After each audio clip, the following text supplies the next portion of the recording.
Park میں board پر لکھا تھا جانور لانا منع ہے۔ میں نے ارد گرد دیکھا اور رے کو مٹا دیا۔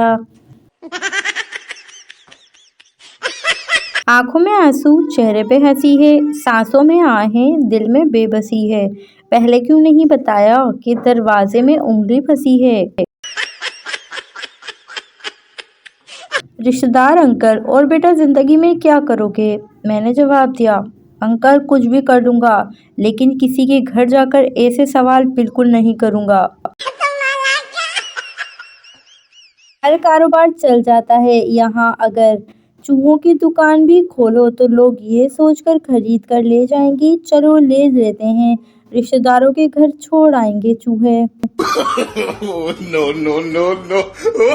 کزنز عام طور پر دو طرح کے ہوتے ہیں، ایک جس سے شادی کے لیے بندہ دعائیں مانگتا ہے، دوسرا جس کی شادی کے لیے بندہ دعائیں مانگتا ہے کہ جلدی ہو جائے کہیں اماں اس کے متھے نہ مار دے۔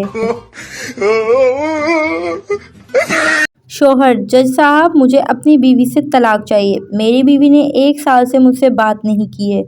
جج صاحب: پھر سوچ لو، ایسی بیوی نصیب والوں کو ملتی ہے۔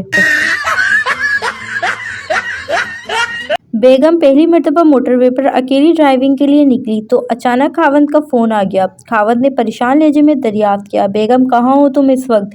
بیگم موٹر وے پر ڈرائیو کر رہی ہوں۔ خاوند نے پریشان ہوتے ہوئے کہا، بیگم ذرا دیکھ بھال کر گاڑی چلانا ورنہ ٹی وی پر خبر آ رہی ہوگی کہ کوئی بیوقوف ایک طرفہ موٹر وے پر ٹریفک کی مخالف سمت میں گاڑی چلا رہا ہے۔ بیگم چلاتے ہوئے بولی، ارے کوئی ایک بیوقوف نہیں ہے، یہ تو کمبخت سینکڑوں میں کی تعداد میں آ رہے ہیں۔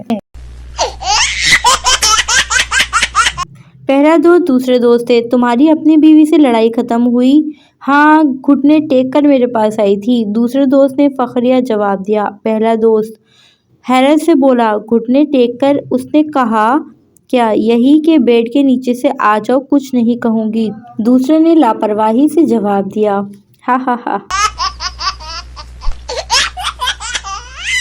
شوہر: میں غیر ملک جا رہا ہوں۔ بیوی: انڈیا جاؤ تو ساڑی بھیجنا، دبئی جاؤ تو جویلری بھیجنا، فرانس جاؤ تو پرفیوم بھیجنا۔ شوہر: اگر دوزخ جاؤں تو کیا بھیجوں؟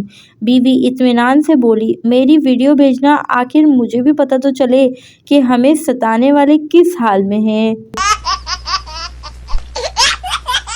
ناظرین چینل پر نیو ہیں تو لازمی سبسکرائب کیا کریں۔ اللہ حافظ۔